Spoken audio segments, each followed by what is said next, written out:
Welcome everyone to episode 313 of Just Joshing. I'm sorry for the delay, but we're finally up and running again. I am your host, Joshua Pantelleresco. I write stuff in podcast 2. Today, Ceallaigh McCath-Moran joins the podcast. This was definitely a really cool conversation. It definitely goes into a very dark turn towards the end. Initially, when we were going to do this interview, I was going to take this out in light of what's been going on in Canadian publishing. However, maybe this story needs to be told in full, and that's what we kind of agreed to. So that's that part of it. The chat is here. But it's definitely a lot more than that. Ceallaigh is a very, very in-depth person. We talk about a lot of cool things. Forgiveness is probably the big theme of this episode, and I definitely think everybody should be encouraged to listen just for that alone. Beyond all that, 20-year friendship I celebrated yesterday. Third week in Vancouver. I've been here 3 weeks. 21 days. It's been kind of cool so far. Time for the next phase, though. I just haven't stopped, and I'm going to keep on going. All right, we'll talk a little bit more about that after this episode airs. Let's get to the conversation, shall we? Think you have what it takes to survive? Then get your ass to Mars. Get Your Ass to Mars is the latest simulation sensation courtesy of Indie Imprint. You are pitted against the hostile nature of Mars. Can you survive and pave the way for future colonists? Or will you succumb to the many pitfalls and obstacles in your way? Get Your Ass to Mars, the Dragon Edition, is available now on PC and Steam. Go to indieimprint.com for more details. Yeah, right. We have a plan. All right. So I want to say a guy right. Ceallaigh Moran. Ceallaigh McCath-Moran. Ceallaigh McCath-Moran. And I write as C.S. McCath. C.S. McCath, yes. Yep, and take my business card. I have your business card. I hadn't. They weren't available because we were visibly reading. Right. We are recording right now, by the way. Oh, awesome. Yeah, we are recording right now. Don't worry. We're going to Chaos Man. I usually ask only one question for sure, so I'll ask that right now. Okay. If you have anything incriminating you'd like to say, make it good. Holy fuck, I don't think so. Not that I'd tell you, honey. That's okay. It's a good icebreaker, though, isn't it? It's a very good icebreaker. Incriminating. And I had to think about it for a minute, but no. It's all right. We were pleading the fifth. You're on the show, ladies and gentlemen. How you doing tonight? I'm great. Yeah. Great. I had a great con. What'd you do? Well, I was on 3 panels. I moderated one of them, and I presented. And 2 of the panels were folklore panels. One was a YA panel that turned into just a regular discussion of folklore. You know, it was how are things happening in YA that are folklorically related, fairy tale related. And I think it just sort of morphed into a discussion of what's happening in literature right now in terms of fairy tales and folklore. And then the second panel was deconstructing the fairy tale, which I moderated. And because I'm a scholar of folklore, I set it up such that I was interspersing bits of folkloric scholarship throughout the panel and really trying to keep the panelists engaged. And I think it went over really well. The third one was Friday night, and it was the writing about magic, the magic of writing magic, I believe is what it was called. And it was intended to be a discussion of pagans writing about paganism, or pagans talking about writing paganism. Yeah. And there were only 2 of us on the panel who were pagan, and then the other 3 just wrote magic, which was great because it turned out to be a really great mix. That is actually a great mix. So many examples I know of people, of magicians writing about magic, are people like Alan Moore and Grant Morrison in comic books. Grant Morrison describes himself as a chaos mage. Again, I don't know anything about the realm of magic in the real. It sounds so weird to actually say it that way, but there's definitely a culture that does believe in practicing magic and actually do so. So it's really interesting to see people that proclaim themselves as like mage types actually write magic. It's actually a really interesting look into the process. Yeah. And so that's what we were trying to do. Yeah. You know, and we had 3 people. One of the people I thought was really interesting. Oh God, and I'm terrible. I remember her first name, Louisa. She writes about witches. I apologize, I don't remember her last name. That's okay. But she was discussing witchcraft in the context of Christianity. And how the practice of magic isn't limited to the practice of a pagan religion. No.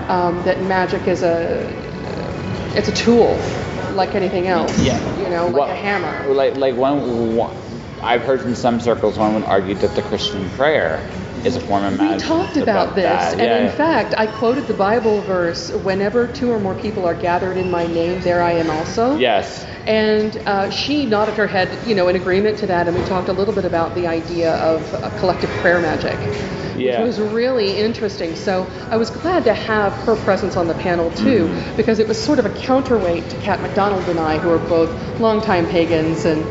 Yeah, because here's the thing. I mean, if you're around someone with a familiar perspective, it's nice to you have camaraderie, which is always nice. But it's really hard to learn something new.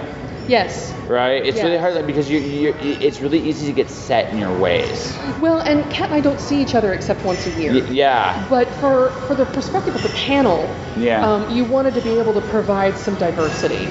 So we're both fairly strong personalities, and we had those that we were both fairly strongly anchored in paganism. And here our fellow panelist was anchored in Christianity, but also talking about magic. Yeah. So it was really interesting. And then we had 2 other folks, and it's Sunday night, and I'm terrible with names anyway. and I can't It's remember okay. them.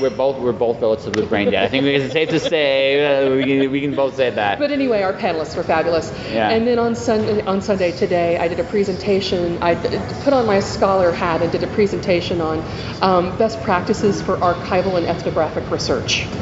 That's an interesting combination you've done this weekend. Yeah, I have. Yeah, that's a very interesting combination. Yeah, and it was a lot of fun. Do you want to hear what I did?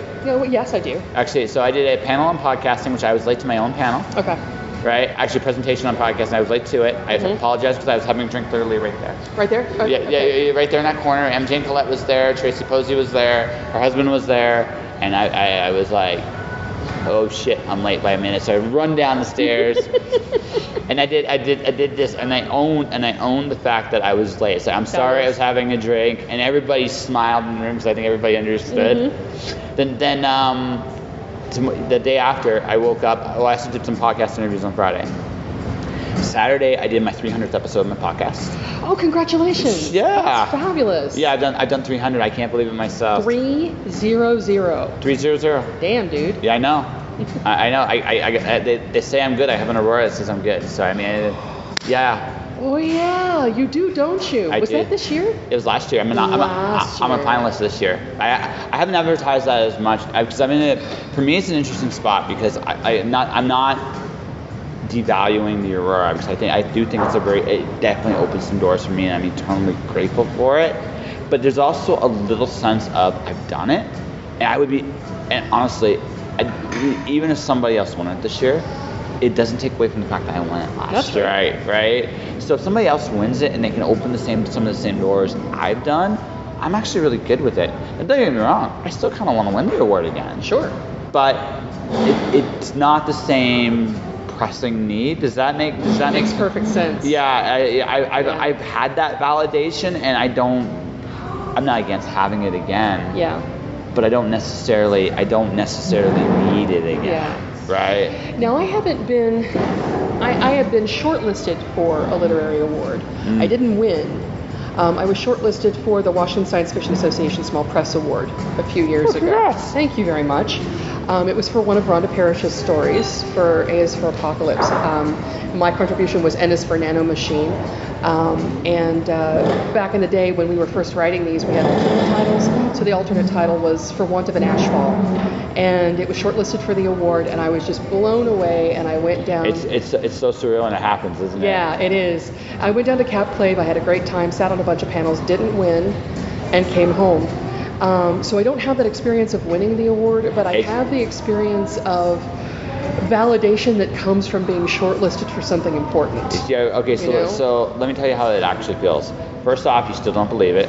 Some days when I wake up and look at it, I still don't believe it. Yeah. Right. They're not as often anymore because I've had it for a while now. Sure. But it's like, wow, I've done this, right? You can look at the award on the shelf. Exactly. And see that it is real. Exactly. Or as real as anything actually is in this world, right? So, so for me, it was like, so I did that. Then I made grown men and women read Dr. Seuss out loud in front of the audience. Okay. It was I made everybody goof off. It was fun. Fabulous. I was a prop. Naomi Davis actually spun me in a circle. It was hilarious. Fabulous. So that and those were my panels. That's fantastic. I know. I'm silly. I'm the silly one. I do believe information is very, very important in a convention, but so is that need to unwind. I think that honestly, the conference could use one more panel like the Dr. Seuss off. On a Friday night. Yeah. On a Friday night, they do have one, but they need to prop it up a little bit more. Kevin Weird is like a Third Space live podcast. It's actually really entertaining and funny. Mm-hmm. But he needs to actually do it. Like he needs to actually, like they need to actually recognize how good that is, and actually, Friday night at 6 p.m. you have a recess panel. Like that's the recess panel. Saturday at 4, my Dr. Seuss is a recess panel. If you want recess, you have recess. You go in, get refreshed, recharge. Because the thing is, you get nothing. I mean, there's tons of interesting things about mythology, folklore, magic. Even the archival stuff is interesting. Okay, I will be honest. For me, in small dosages, it's the organization systems are fascinating to a point for me. Does that make sense? Yeah. Right? Does that make sense? But for me, I thought, well, you guys are all really smart and you all know what you're doing, or at least you pretend you know what you're doing quite well, and I will not certainly get in the way of you pretending you know what you're doing quite well. So what can I bring to the table that's different? How can I stand out from everybody else? Do something fun. So, and I think it's very important when you're doing anything you do to make the impact you kind of want to make, to people know who you are, what you do. You have to find some way to stand out. Is everything I'm saying actually resonating? It does. It makes a great deal of sense because it's what I'm doing right now with the folklore and fiction work that I'm doing. Yeah. I put out a monthly newsletter, as you know. Yeah. Which is folkloric scholarship for writers. And it's at folkloreandfiction.com, which is also csmccath.com. I own both domains. They both point to the same place, and you can sign up for the newsletter on the homepage. So there's my plug. You'll get to do that again at the end awesome. of the episode. Yeah. But what I'm doing is I lay out, okay, what is a myth? And I talk about the folkloric scholarship of myth. And then I say, let's look at a myth. And we look at a myth. And then I say, okay, let's talk about ways to use mythology in your writing. So I go from scholarship to practicality. And I've been doing it since January. And I came up with the idea because I'm getting a really great education and I wanted to be able to offer something back to my tribe. And I realized that being able to differentiate quite clearly between a myth and a legend and a fable and a tall tale might be useful to people in their writing. Absolutely, because it's easy to get especially myths and legends. That is a very, very, very, murky line. I'm not even sure I totally know what the difference between myths and legends. Would you like to know what it is? I would love to know what it is. Okay. A myth is a creation story. Yeah. At its heart, it talks about the creation of the world or the creation of something important. Earlier this evening, when we were sitting at the bar, we were talking about nationalistic creation myths. Yes. The beginnings of countries. Yes. So a myth is at its heart going to be about the creation of something. It's going to involve very often superhuman characters.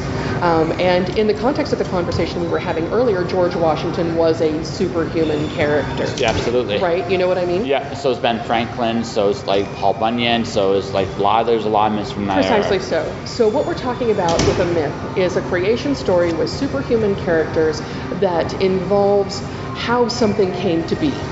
Okay? A legend might be true. And that plausibility is really important. So we don't know that legends are true, but they might be. There's enough credibility in a legend story, in the transmission of a legend, for us to say, oh, well, I heard it from Sally, who heard it from Jane. And that, we call it FOAF, F-O-A-F, friend of a friend. Friend of a friend transmission is really common in legends. Mm-hmm. So you'll hear, oh yeah, my friend Sally, her sister Anne went to that house and it really was haunted. She really saw a ghost. That's a legend. And so what you have there is not a creation story. It's a story about something that might have actually happened. And it's usually supernatural in nature. There's usually some element of the weird, right? Absolutely, something that's not quite explainable at the very least. There's a mystery there. And I believe it was Gail DeVos who said there's an element of noir in it. There's some sort of noir, sort of dark, strange, weird element to legends. It doesn't always have to be the case. It's more common in urban legends. No, exactly. I was going to ask you this: how do you define noir? and that's in that context because Right. because noir as in nihilistic noir, I would disagree. Noir as in dark, brooding, Yeah, okay. that sort of thing. And mind you, I'm not looking at the scholarship right now in front of me, and I might have used the wrong term. Oh, and it's okay. We both have some beers in us, and it's Sunday night, and we've been at a con for 3 days. We're not doing this interview for perfect, accurate information. Thank you. For us. But that's the difference between a myth and a legend. And I'll take that one step further. There's another term that you could be familiar with, but may not be. It's called a memorat. It rings a bell, but I'm gonna say it's a click, but not a full one. Okay, let me tell you what it is. Yeah. A memorat is a first-person supernatural experience. Okay, no, I know. Okay, I know. Okay, yeah, I know those. So if you see a ghost and you tell a story about that ghost you saw, you're telling a memorat. If you tell that story to someone else, who then tells that story to someone else, it becomes a legend.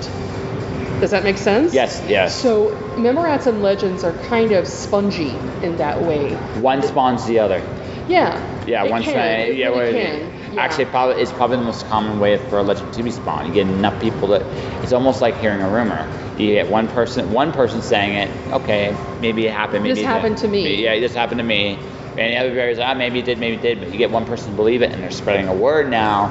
Suddenly, no, it's no longer just a memorat. It's now a legend. It's now a legend. Yeah. So there's a little bit about what I'm trying to do with the folklore and fiction. I'm trying to give you some jars to put these materials in.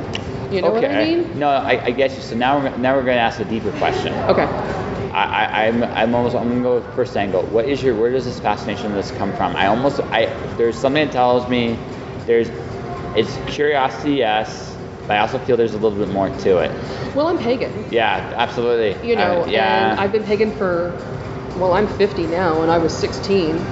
So I've been pagan for a long, long time.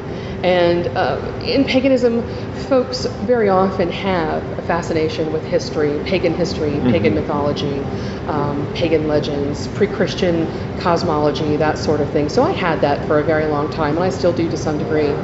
I became a folklorist because I had become a writer, and I wanted to... There were a lot of things. Part of it was my interest in paganism, part of it was my interest in culture, part of it was my interest in writing, and I knew that all of these things would come together under the banner of this degree, and they have successfully. So my faith is enriched by understanding some of its folkloric roots. My writing is enriched by understanding how to use folklore. So does that answer your question? It does somewhat. I think I understand. You're trying as a writer, these are tools in your toolbox, and you're actually learning how to understand and properly utilize said tools to construct a story. Yeah. On a personal level, it's making connections to some of your own beliefs. It does, and it also gives me tools for critiquing them. Yeah. And I think that's really important. And I am going to throw out a couple of names because these are important pieces of scholarship to me. Yeah, absolutely. Regina Bendix wrote a book called In Search of Authenticity, where she deconstructs the idea of the authentic, and she talks about the idea that in order for something to be authentic, people have to come together and say that it's authentic. And in saying that it's authentic, they then exclude everything else. So the idea of authenticity can be exclusionary.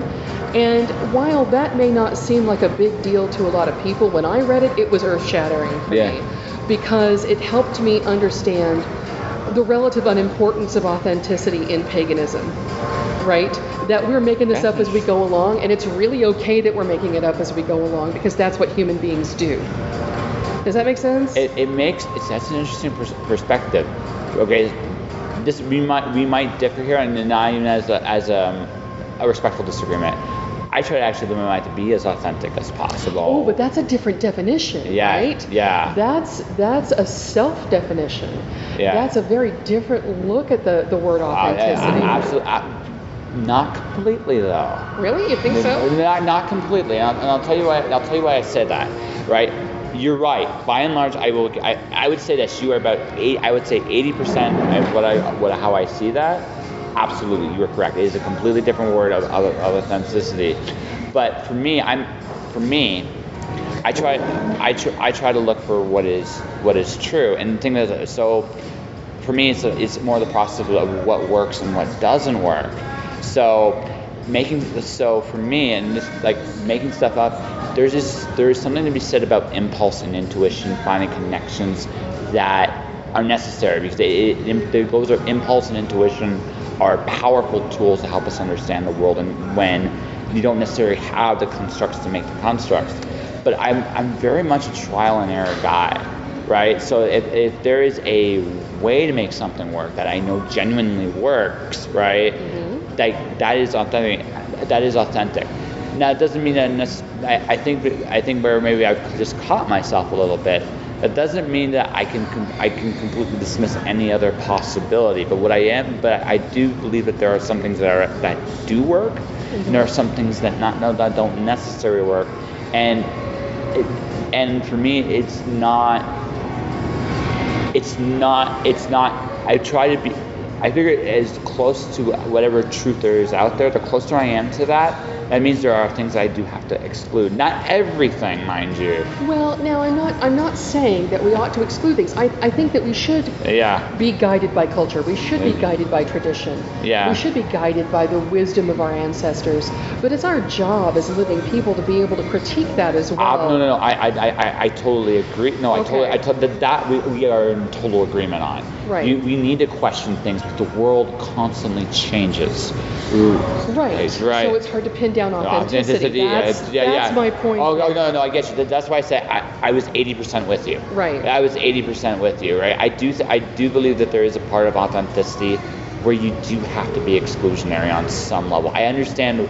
I get why that would be so earth-shattering. I actually as I'm thinking about this, as we're talking about this, I get why that would be such a shade, especially if that authenticity means that maybe there's what is considered authentic, and if everything else is excluded and you're in that exclusion, well, what am I? That is a very powerful. You're getting it exactly. Right. Yeah. So many people feel like their perspectives are inauthentic because they don't fit a group norm. Exactly. And for me, especially because paganism tends to have a very backward-looking gaze from time to time, mm-hmm. looking too much, I think, at history and looking too much at pre-Christian pagan cosmologies or whatever. I think that innovation is really important to pagan spirituality. I think that's important to all spirituality. Sure. Yeah. I think invention is really important to spirituality. Yeah. I'm not saying we shouldn't be guided by tradition. I absolutely think we should be. But a group of people coming together and telling the rest of the world that a particular spirituality is authentic and everything else doesn't work, I think obfuscates and in some ways contravenes the point of spirituality to begin with, mm-hmm. which is that inner search. And that inner search is authentic in the way that you yourself have just expressed. Absolutely. That inner authenticity is really important. And sometimes it doesn't fit with that external authenticity that I've described. No, actually, so I think personally you're gonna love this. You're gonna love this from my end, because I actually come from a Christian background. So there is a Bible verse that prove all things and hold that to which is good, right? Which basically means the whole idea is everything must be questioned over and over and over and over again. And the reason why everything must be questioned over and over and over and over again is because, I said this, the world changes. And because the world changes and everything is about progression, not perfection, right? Right. We are always in a state of motion. Right. As such, you have to always look at all the concepts that you had taken with previously. Do they still apply? Do these work? Right? Because there might come a time and a place where these ideals and ideologies no longer apply, or if they do apply, they no longer apply in the way I have thought of them as to this point. Good example for me, I do a podcast. I have interviewed hundreds of people, literally hundreds of people for this show. And the thing about this, every single person I interviewed, I can guarantee you, no one has the exact same beliefs I do. Now, if this was me 15 years ago, I would have been a lot harder and more rigid in my beliefs, in my enforcing that there's a right way, there's a wrong way of doing things. I'm older and hopefully wiser. I'm not so sure that is the case. Some days I wonder, but that's. I think the very idea that you question means you're probably wiser. Yeah, maybe. There are just moments you catch yourself and you think, maybe I got a long way to go. But that's I digress, right? But the point is, I've had to change how I look at everything in the last 5 years. I'm still finding truth in what I've believed in. I've had to kind of redefine it a little bit based on what I do. I said this they were talking about this earlier. I give people permission to follow their dreams. It seems to be what the podcast seems to be doing. It goes, you have a passion, you have something inside you have something valuable, you're worth it, go for it, go nuts, see how far you can go, don't stop. I encourage everybody to do that, no matter what race, creed, religion, it doesn't matter to me. To get to that point, though, for me has been a journey. I've had to overcome certain things. I've had to re-examine certain practices, and I had to actually grow to the point that I realized that it is just bigger than me. There are things I do not understand. There are things I will never understand. That doesn't mean I have to judge. Agreed. Yeah, I scored a big smile on that one. Yeah, agreed. All right. I will disagree with you, I'm sure, on some things. Well, heavens, I hope so. Yeah. I sure as shit hope so. I'll sell the beer with you when it's over, though. Amen. Yeah, exactly. Right. Because I think that's the thing. The search for whatever truth is out there, whatever authenticity is out there, what needs to be excluded, what needs to be included. Right? Means that we must question and challenge each other to find answers, and better ones than what we already have. I agree. Right? I agree wholly. Yeah. Now, like I said, we may disagree on who we're going to see when we get to the other side, but I really don't know. No, but you know what? That's a legitimate, honest thing, right? Yeah. Right. There's nothing wrong with being honest about that, right? Doubts. I hope there's something. I'm pretty sure there is. I think there is. Yeah. I don't know exactly what it might be, but I also so one of my favorite literature things is from William Shakespeare in not Macbeth, Hamlet. Above all else, to thine own self be true. Mm-hmm. Can I be the best me I know how to be? Am I going to worry about getting everything absolutely right? I no longer quite so worried about getting everything absolutely right. See, actually, I've come to the conclusion, not that God doesn't care that I fuck up. I'm sure He does care sometimes about some of the stupid shit I do. There are some things, like for example, that I swear like a sailor, I just somehow feel He's not going to care that much about when I get there. On a universal scale, I think our fuck ups are fairly minor most of the time. Most of them. I do think, and this is just my own personal belief, we're here to test our character and figure out who we are, what we want, why we're here, where we're going, all those things. I do think that there is a judgment such as it is. It's going to be looking at our successes and failures and trying to understand why we did what we did. Looking from our mistakes, learning, hopefully, in the moment of truth, in knowing who we are, being able to face them with a clear conscience. And seeing from my perspective, what's most important to me is to live honorably now. Yeah. It's very important to me to conduct myself with integrity. Yeah. And I don't say that I understand how that can be construed as a boast, but it's something I do care about. You should. I care about fairness a great deal. I care about justice a great deal. So while what happens after is certainly of interest to me, I think I'm more interested in leaving this world a better place than I found it, if I can. That's respect. I can respect that. The only thing I am going to disagree with one thing. I don't worry about fairness so much, because here's the thing: if life was fair, I'd probably be dead. No, seriously, I do agree with that. I do worry about fairness. Yeah. I don't think fairness is always achievable, but I do think justice can be achieved. So we're gonna go a slight tangent. I'm a video game junkie right now. I'm playing Persona 5. Okay. The whole concept is about justice and desire. So in the Persona 3, you dealt with death. Okay. Right? Dealing with the fact that friends are dying that one day, and then at the end, that one day you will die. And then in Persona 4, you dealt with the truth and illusion. Mm-hmm. How we deceive ourselves internally and how the world deceives itself externally from our desire to see and our desire to be seen. Persona 5 is about justice. The main character is a teen in Japan with a criminal record, that's a very, very tough thing to overcome in Japan. He gets caught up in this metaversal deal where it deals with people's cognitions and stealing their desires to restore people to a more righteous path. The whole concept is about what justice actually is. Oh, interesting. Yeah, this is from a video game. This is why I love this series so freaking much. And it uses an incredible amount of mythology.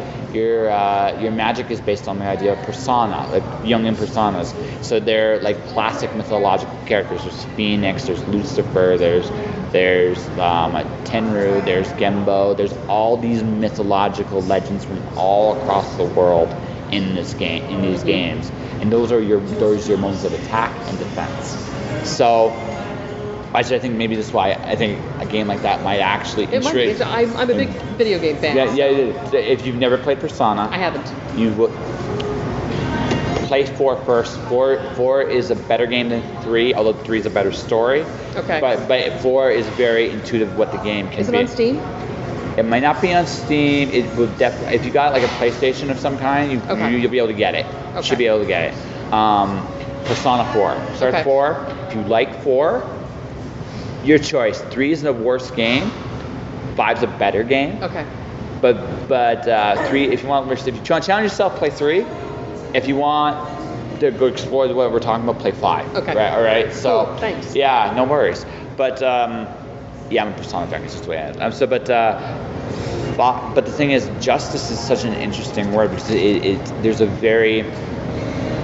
So I've been dealing. I'm going to go on the side and come back to this. I've been dealing with the concept of rebellion, what actually rebellion actually is, and I realized that rebellion actually is not anger. Anger is actually a piece of rebellion, but it is not the whole. The true path to rebellion is joy.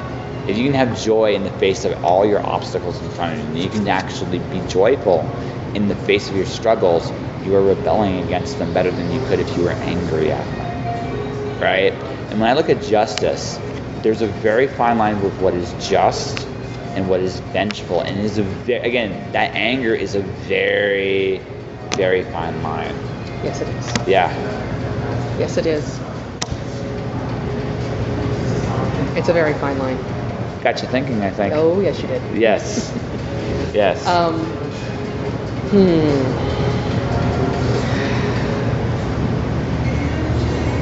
I hope you don't mind what I brought up here. I don't mind it at all, but it requires a bit of thought. I know.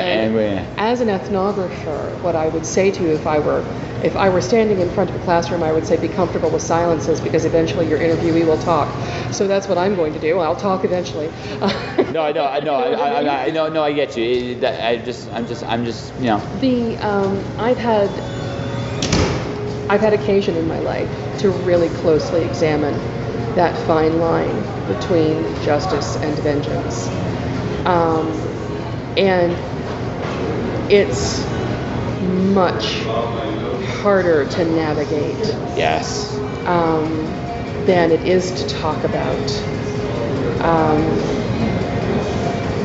There's a story I wrote for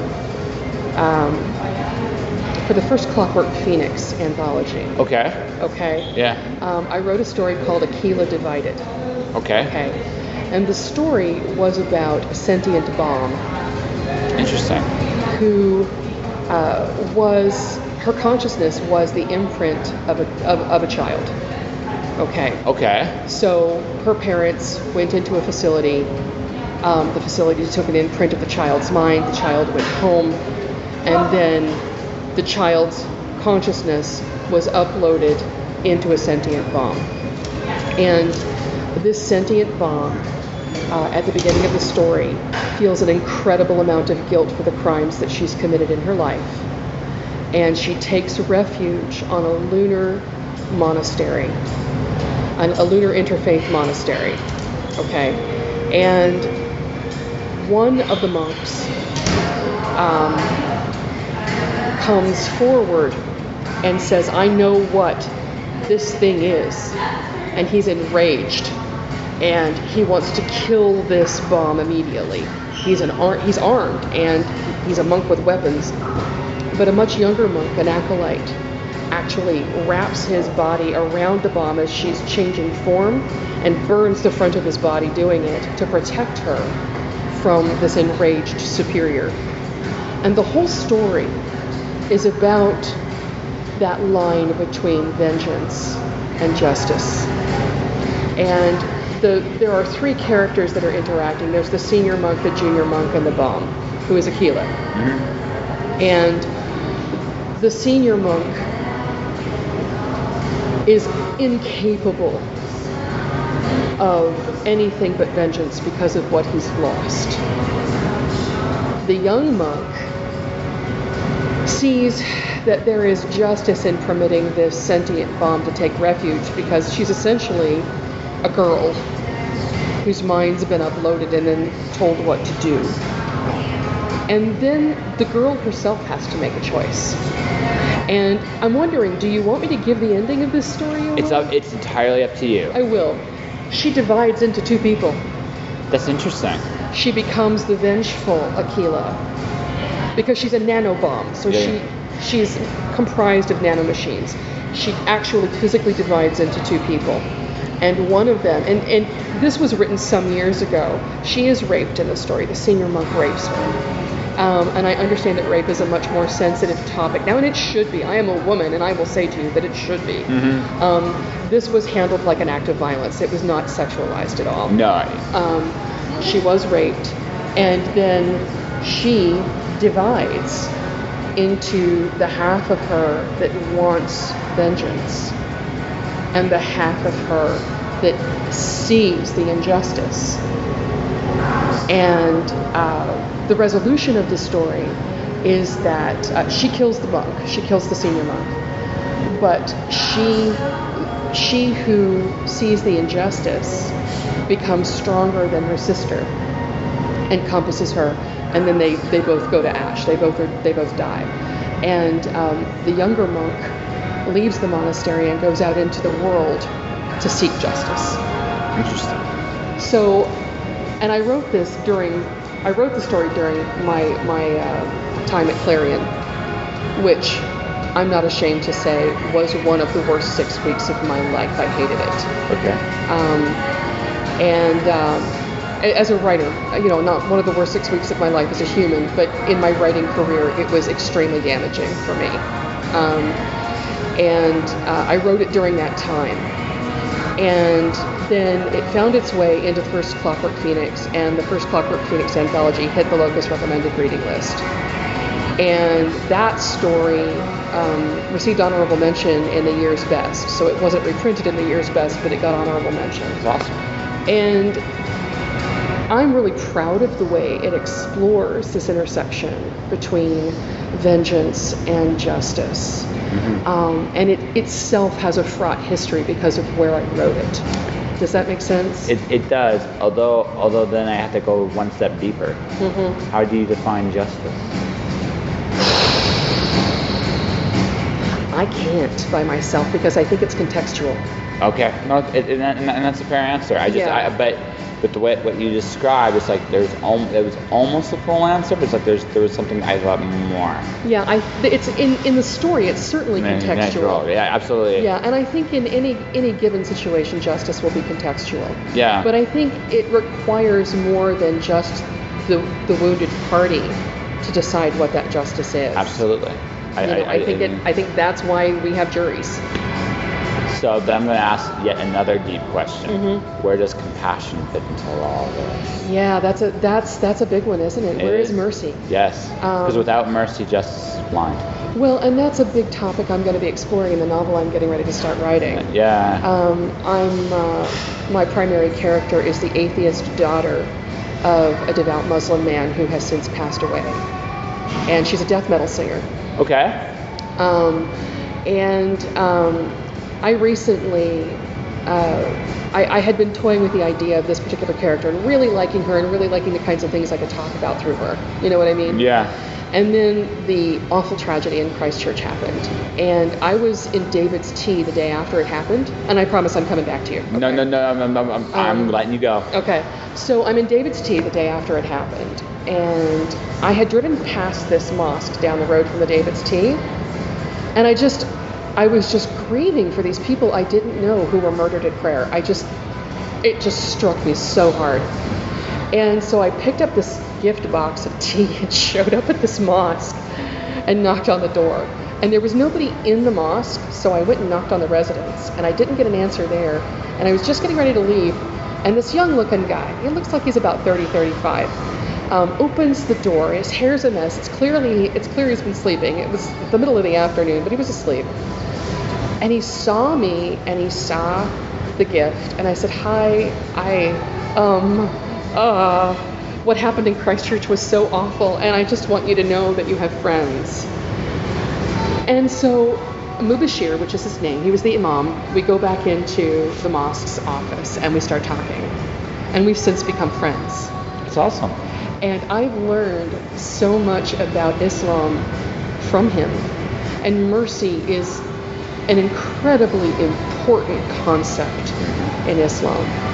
And I could listen to, we disagree on so many things, he and I, but we agree on many others. And I could listen to that man talk all day long about Allah's mercy. I really could. And he talks about the folklore, and I call it folklore, but I would say the sacred cosmological lore, that's probably more respectful, of Islam. And the stories of the Prophet Muhammad and how he had opportunities to be vengeful and turned them down and turned them down and turned them down and insisted upon mercy and insisted upon mercy. And I know so little about Islam, but what I've come to understand about it is that mercy happens in the space where you want to be vengeful most. Mm-hmm. And these are the stories that he tells me, these stories of women who had hated him and harmed him, the Prophet, and the Prophet saying, anyone who goes into this woman's house is my friend. So this space of mercy in extreme situations is really compelling to me. I don't know that I'm capable of it, but it's compelling to me. It takes a lot of strength. Well, and I want to put it in my character's mouth for sure. So the secret is, I do speak a little bit from experience on this. The secret to this is this. You have to be strong enough to let yourself feel the pain of what's been done to you. But then you must also be strong enough to let it go. That's the hard piece, isn't it? For a lot of people, yes. Did you hear me just tell you that Clarion was in 2006? And did you hear the frustration in my voice? Absolutely. When I talked about it? It doesn't bother me as much as it used to, but I still think about it from time to time. I think it's my turn for a story for you. All right, go for it. These teeth are fake because I was in Arizona starving for a period of time. A big reason why it's not their fault, but I did hold the person I was working with up there a lot of blame for the circumstances that led to this, because it didn't come through when I deserved more. This is just my opinion. Mm-hmm. He would have a different opinion, but that's my opinion. I let that anger go for about 2 years. My teeth were all cracked and damaged and broken. I had survived my trial. And then about 6 years later, I decided to fix my teeth. And the anger, not just with that, but all the holes in myself that I did not realize I still had, they all came to the surface again. Mm-hmm. And I had to let myself feel all those feelings that I had inside of me. The helplessness that there was nothing I could do to stop what was happening to me. There was just, in this place, in this time, I felt completely powerless. No matter what I did, no matter what I did, how I did it, what ideas I came up with, my anger, that's why I don't think anger is that strong. So to be honest, in some ways, it's just not enough. It wasn't enough. I was going to I had to change. Until I figured out how I needed to change, I was going down that store. There was no other way for me unless I changed. And this all had to came back up to the surface again. Then, but I interviewed somebody during that time, and they said this: you still have hostile feelings toward that person. They were right. I didn't realize how badly until I did a GoFundMe for my teeth. I did a podcast. Now, to all fairness to myself, I did not blame them. I didn't name them either, but I could not help myself from saying that. I'm saying it as angry a voice as I could. As far as I'm concerned, you owed me more, pal. And I said it in a very angry tone. The next day, he actually showed up and crashed my Facebook. Oh yes. Oh yeah. Oh my God. I know. Oh yeah, totally. This legit happened. And he wanted to be left alone. I'm not going to tell you the contradiction he created, because that doesn't really matter.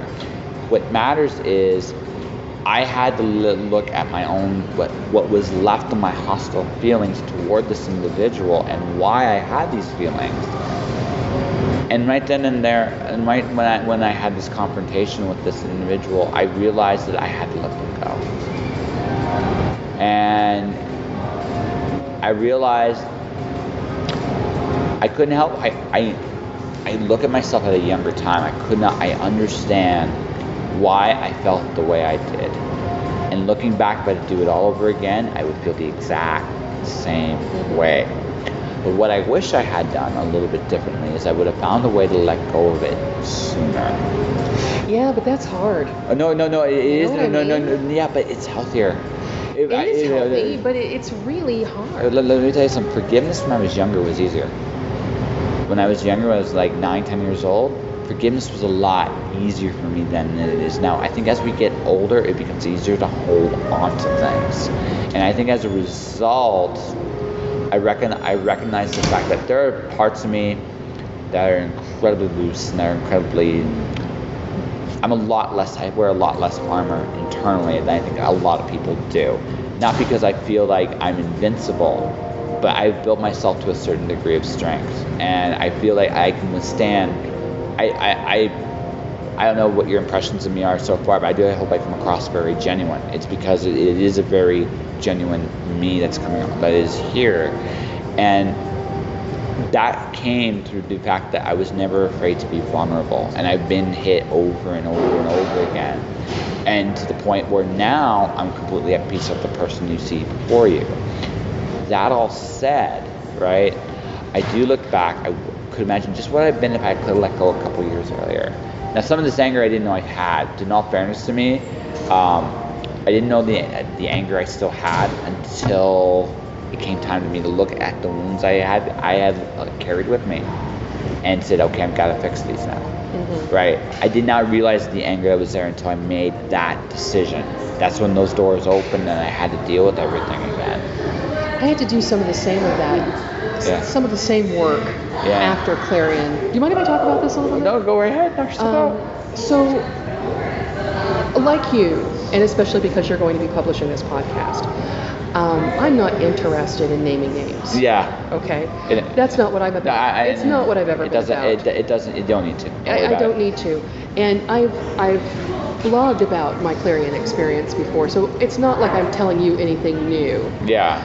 The long and the short of it is that my Clarion experience was extraordinarily bad.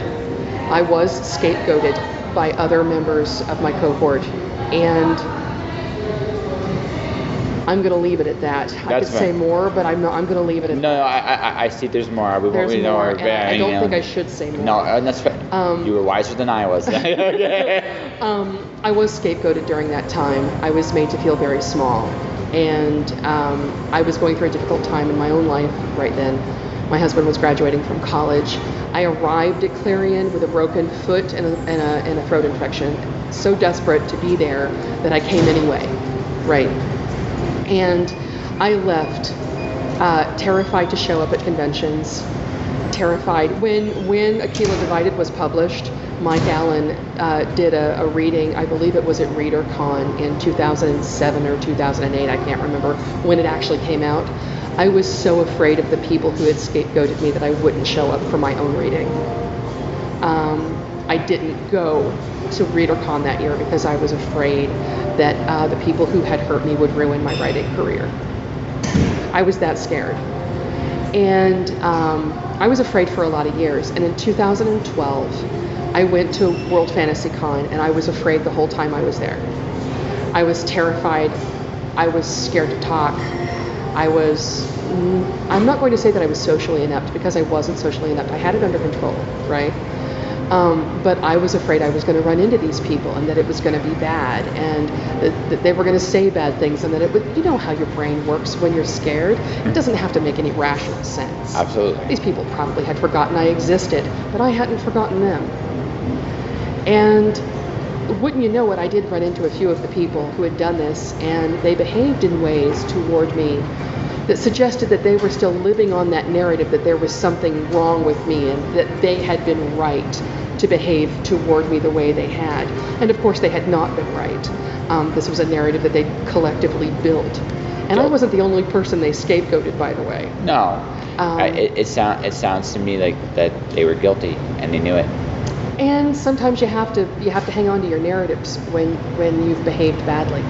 But for me, I was afraid, and it slowed the progress of my writing career quite a bit. And it continued to slow the progress of my writing career, and I began to slow down in my production until 2016, when I was admitted to my PhD program, which re-energized me entirely. And so the letting go process for me in this situation has been a lot about reintegrating into a writer tribe I'm comfortable with. I'm really comfortable with my Canadian writer tribe. I love you guys. I love being a part of this community. I feel like I belong here. Mm-hmm. Getting some stories published. Being shortlisted for an award. Having people recognize that I've got a few chops. I'm not Shakespeare, but I can tell a tale. You know what I mean? And that was really helpful. And so the letting go process for me wasn't sudden. It's been incrementally just letting things drop as I get a new tribe, as I publish a few stories, as I go back to school and I have other demands made of me that I have to meet, which also serves to speed up my productivity in writing. You know what I mean? Mm-hmm. So part of me is using the platform of your podcast to discuss this issue, and I have wedged it in, and I thank you for allowing me to do it. And we go wherever I told you when we started. Because I think that bullying can happen in the writing community. We've talked a lot about Me Too in the writing community. We've talked about sexual misconduct in the writing community. What we haven't talked about a lot in the writing community is just shitty behavior on the part of other writers. Yeah. So for me, I see it more on the comic book circuit than I do here. Mm-hmm. There are a lot of shitty people in that industry. I've learned now. I'm not. By the way, to my comic peeps, a lot of you are awesome. There is definitely a handful of black sheep in there, and I think we all know who some of them are. And you can tell they're complete dicks when you meet them. They are complete dicks, not just to fans, but to other creators. And it's especially people that are coming up and they've established a name, or heck. If you look at any comic book scandals in the last 2-3 years, like big name editors, big name writers, it's very easy to see it in that industry. Okay. It's really, really easy. I'm not as familiar with the comic industry. Yeah. And I have to say that once I really did start attending conventions, when I went to World Fantasy Con in 2012, I had a reading in 2014 at World Fantasy Con. That's awesome. So, once I actually got out of once I left Clarion and started going to cons, I realized that what had happened to me was isolated to that situation. That the entire writing community is not culpable for this behavior.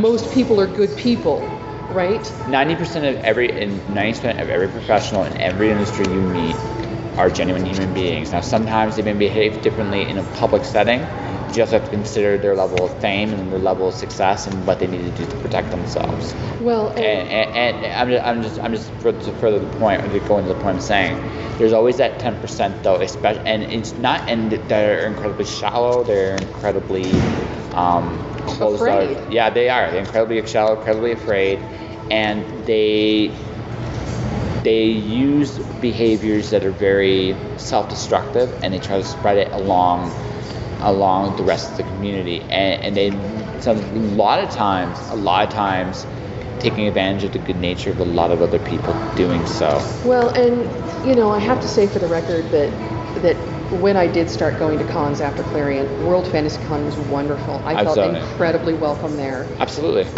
Cap Clave was amazing. I felt incredibly welcome there. Let's just say something right here. This has nothing to do with the particular. Most cons, most people that run them, again, we're going like 90%. Like, you go to a show, they're a great show. The show we were at here, When Worlds Collide, is an amazing show. Oh my God, it's great. Yeah, it's an amazing show. Yeah. Creative Inc. is an amazing show, right?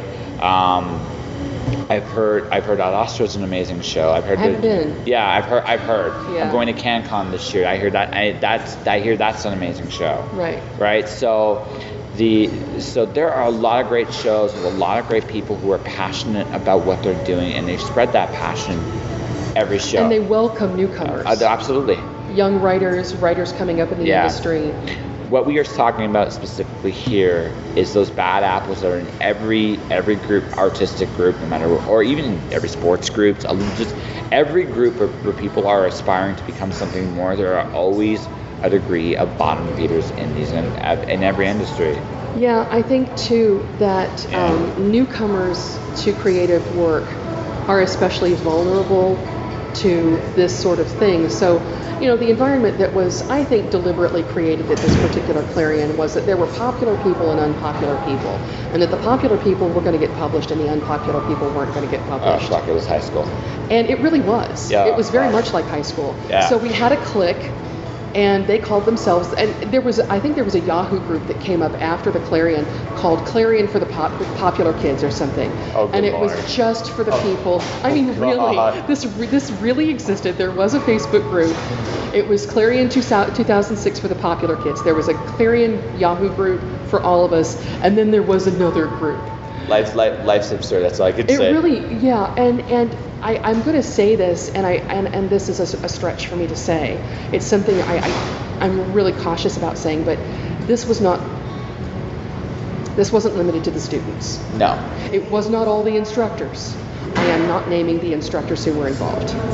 Can I leave it there? You can totally do. I'm not here. I'm not grilling you. Yeah, I know, but I think but see, here's the thing. I think it's important to say that if we're going to have this conversation, that the students weren't the only people who were involved in this. And that's almost.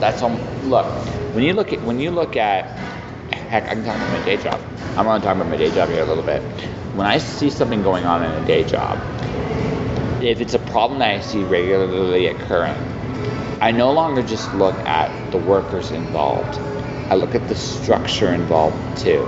Because the question you always have to ask yourself, and a lot of people don't, is why does a structure like this allow something like this? Sometimes it's as simple as one or two other people looking the other way. Sometimes it's a bigger issue than that. I'm not saying that is always the case, right? But the reason why I no longer, when I look at a problem, like a big overarching problem, I don't look at the initial people that cause it. Sometimes as terrible as some of that stuff might be, depending on the issue we're talking about, right? That actually might be a symptom. What is really going on here? It's almost always there's a bigger piece of the puzzle that no one is talking about. Yeah. That's just the way I think that's the way it's always been. Well, and in this case, I want to, just like I've defended World Fantasy Con and defended Cap Clave and said they were wonderful to me, and I was afraid, but they were great to me. I want to say here that most of the instructors that year at Clarion were amazing. Yeah. Most of them were really devoted and dedicated to their students, and I have a couple of them on Facebook now. So, I want to say quite clearly that this was the work of a couple of people who were instructors and a small cohort subset of our students. and I wasn't the only person who was victimized by this. Oh, of course not. There were other Clarionites who were treated this way, and I also want to say that writing workshops are especially vulnerable to these kinds of environments. These environments get set up quite easily in writing workshops. And the other one is reading groups. Yeah. Reading groups is actually the other one where it can commonly happen. This also takes, however, that's a bit of a two-part problem. There is a little bit of bonus on the writer too, because you have to ask the question you have to ask yourself at some point in this is, what are you actually gaining being here? Right. And that's on, that onus is completely on the writer. There's nothing to do, no matter how shitty the reading group, classroom, whatever the case may, or workshop, whatever the case may be, right? You always will do what you want. So you have to make sure that if you're going to go and do something, you're getting something out of it. Yeah. Right? You're getting something constructive out of it. I go to When Worlds Collide, I get a whole bunch of interviews, I get to network, I actually get to meet you for the first time in person. Absolutely. Right? Which is great. I get a lot out of it. It's worthwhile for me to come. If that ever changed, I wouldn't be here anymore. Right. Because for me, there's a net loss of my time. Right. But beginning writers don't often know what's going to be worth their time and what isn't. And the Clarion environment is a 6-week, what is the word I want to use? It's a 6-week compressed situation where all of the students are essentially living together, writing together every day, and it becomes stressful, and it brings out the worst in people. It can, yeah. It can, and when you add to that various personality foibles, as happen in group situations, you end up with a powder keg, and that's what happened this particular year at Clarion. And I've heard other people say that this particular year at Clarion has been described elsewhere as a powder keg. Yeah. That it was just a bad year. Yeah. But I want to draw a larger point here in saying that if we as a writing community don't foster welcoming environments for newcomers, if we permit abusers in our community or abusive environments to discourage people from pursuing their joy in writing or pursuing the craft, then we're as culpable as we are when we permit other kinds of misconduct, which have been more widely discussed. So, we've talked about issues of race, we've talked about issues of gender, we've talked about these things, and we're still talking about them in the writing community, and I think that we need to continue talking about these issues in the writing community. But I also think we need to talk about behavioral problems and fostering the correct environments for growth in communities. Does that make sense? It makes sense, although I'm not trying to be cynical when I say this. It's easier said than done. Oh, no shit. Yeah, easier said than done. The parallel. Okay, bigger. Grand scheme of things is a much bigger issue. But also, I just recognize that it's not a super partial. There's been more mass shootings in the States, right? Mm-hmm. The simple answer is make less guns, train people how to use their guns, and that are out there, and not create less hostile environments to do it. This sounds all great and fine and dandy.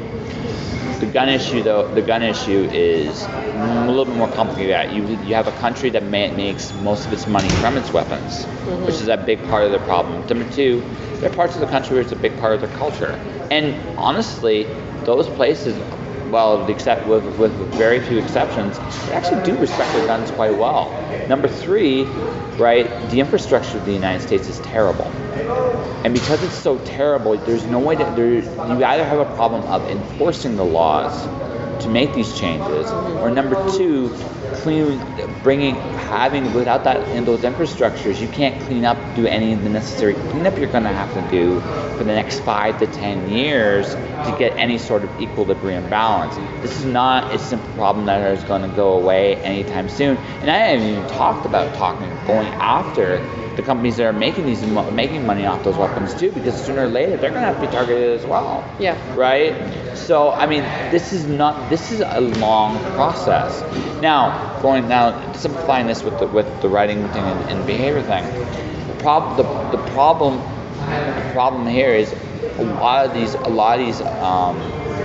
writing people. We're going to have to wrap this up relatively soon, but a lot of these writing environments where they can be toxic, more often than not, they don't start in toxic places. Yeah. It's a very slippery slope that gets there, and I do think it's a mistake that can happen. I do think what is required is and I've seen this when you go to panels or when words collide or at other places, if it goes off the rails, someone has to step up and say no.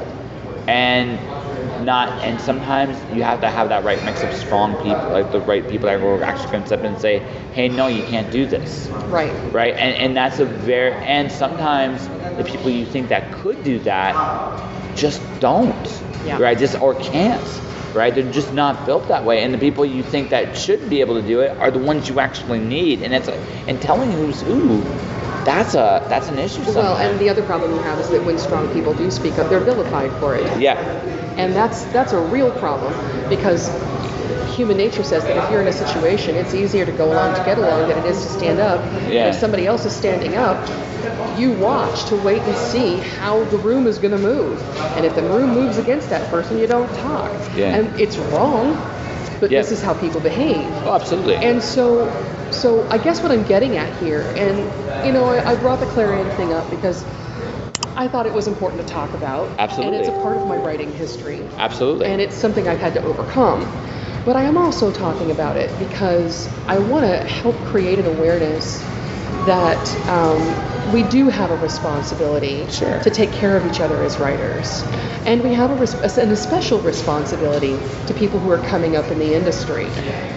John Maven was a guest on my podcast. I don't know if you know who he is. I don't. Yeah, right. He was a teacher. And he said it best: the right word can encourage someone to go forever. The wrong word can put the pen down forever. Amen. Yeah. Oh my God, how wise. Yeah. No. He was a teacher, and we had this talk about journaling of all things, because he helped people he helped in very underrated part of writing that no one talks about, to be perfectly honest with you.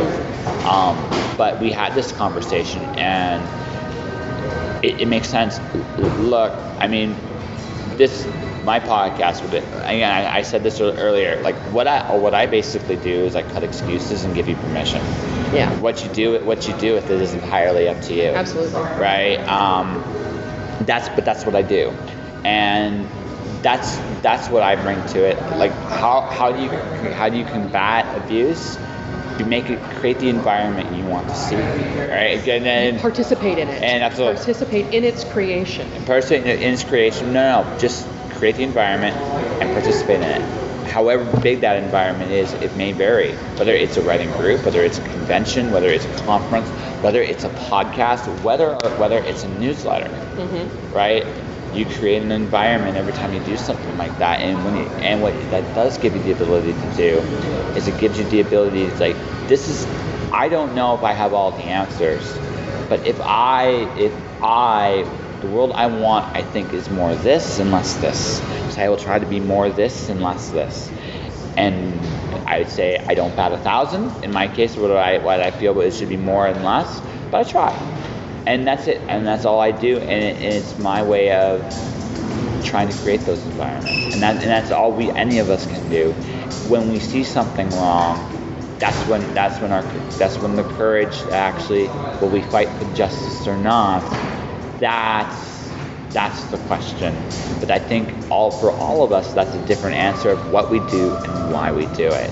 And that can only really be found out when you're in those moments. Well, and I also think that as we find those out, we come closer to the authentic self you talked about earlier. Absolutely. So that's part of the process as well.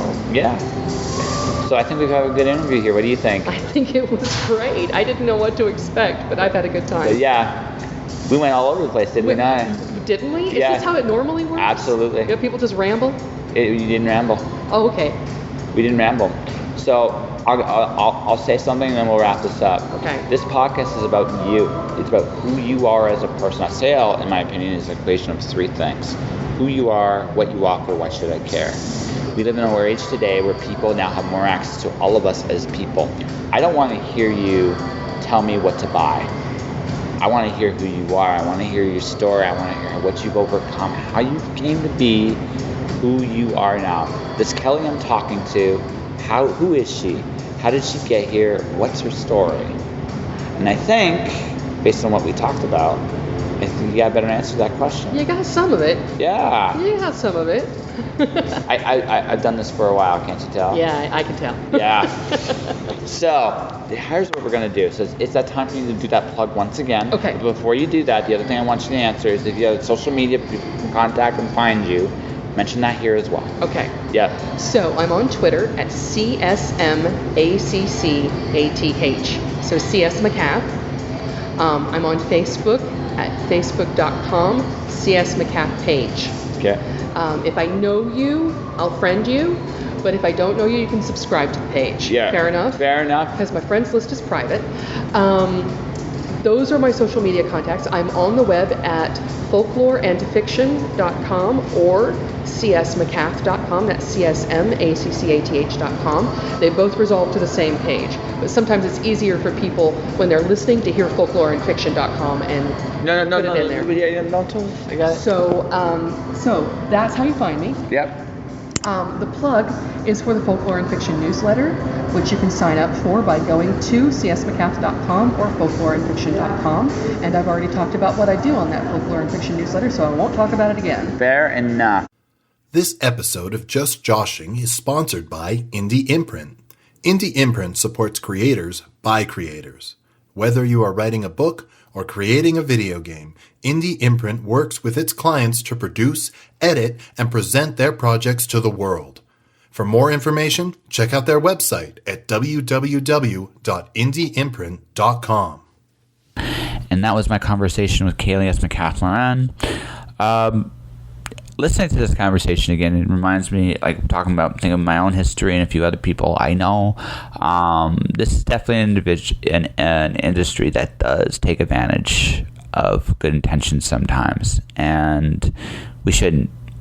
We really shouldn't. People should just be just allowed to create and allowed to just do their thing. I mean, I've put this on my Facebook a few times. Nobody I see around me is competition. I love that everybody's doing all the things they're doing. There's a room for all of us. There's room for each and every one of us to tell our stories. That's what we're here to do, after all, at the end of the day. And no one should be taken advantage for that ability, willingness to express who they are. But that all said, this was a heck of a conversation, I thought, wasn't it? So, Ceallaigh, you're welcome back anytime. Yeah, just give me a shout. Definitely looking forward to chatting with you again down the road. So, 3 weeks in Vancouver. Like I said, this is an amazing city. It feels really, really good. After this week, after this Thursday, I feel like my handcuffs are off. The first month's always tough. Just, you're always kind of in that state of being stuck and built. Now I can really start building. I'm hoping to have a Cloud Diver release date announcement real soon. I'm hoping. I'm just waiting for a couple little things, and it's done. Like, it's going to be done as it's going to be, and it's going to be out to the world and on to the next book, which I've already started. Like I said, I hope Cloud Diver 2, you enjoyed the punch in the face theme, because there's definitely a lot of times where a character gets punched in the face. It's been fun to write. I'm doing a lot of other writing too. Trying to finish that story for Rhonda Parrish, hopefully this weekend. That's kind of the goal. Beyond all that, though, no, man. Like, I haven't fully explored the city yet, but what I do say, I do love what it feels like here. It's great, and like I said, if nothing else, waking up to the mountains every day is beautiful. This is definitely the prettiest place on earth I've ever lived, and it feels creatively great too. So, can't wait to do more. All right. that'll do it for this episode of Just Joshing. If you want to support the podcast, you can do so in a number of different ways. You can subscribe to the podcast. I'm on iTunes, Google Play, Spotify, Podomatic. You can just put your subscription, write a review, share the word out to people. It's definitely, I'm proud of the show. I'm proud of everything I've done on it, and I think the world needs to hear it more. So that's me. You can support my sponsor, IndianPrint.com. As you can listen and pass here, we definitely have a good relationship. They do lots of cool stuff for independent creators, whether you're a writer, a gamer, a musician, whatever your occupation, if you're doing it independently, they are the place to go for you. Beyond that, my Twitter and Instagram is at jpentelaresco. My YouTube channel is at Joshua Pentelaresco. Let's see, did I miss anything else? My Facebook page is Josh Pentelaresco, writer, podcaster. Stay inspired, follow your dreams, go for it. Don't think big, dream big, do big. All right, guys, see you next time. Josh.